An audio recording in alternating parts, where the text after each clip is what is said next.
So mga tol, magandang balita po para sa ating mga Pinoy boxing fans sapagkat sa kakatapos lang po ng laban ni former 3 Division World Champion General Casimero versus former 2 Division World Champion Luis Pantera Nery. Tinalo po ni Casimero si Nery via knockout sa round 4. Hindi po kinaya ni Luis Nery mga tol ang lakas ni Casimero.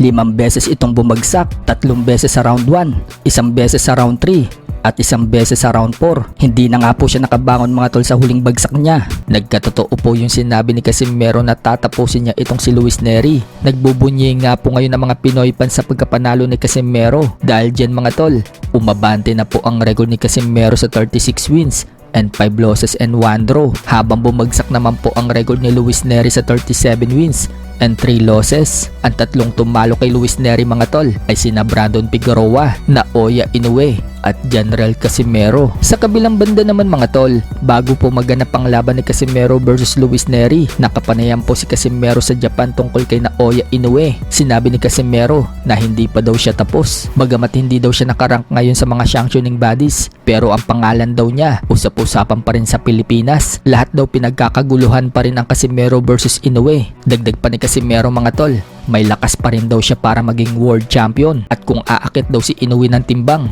siya din daw aakyat din ng timbang. Hindi daw mahalaga kung tatakbuhan daw siya ni Inoue, hahabulin daw niya ito at kaya pa rin daw niyang talunin si Naoya Inoue. Sa kabilang dako naman mga tol, pakinggan po natin ang mga sinabi ni Coach Jason Casimero bago maganap ang laban ng utol niyang si Cuadro Alas dito kay Nery. Paparating na laban pala ni Cuadro Alas mga boss, ready na.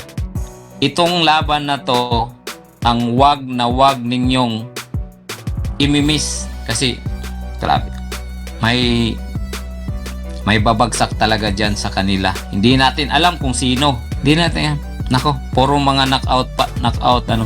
Paparating na laban pala ni Cuadro Alas mga boss, ready na. Itong laban na to ang wag ninyong imimiss kasi grabe. May babagsak talaga dyan sa kanila. Hindi natin alam kung sino. Hindi natin. Nako, puro mga knockout.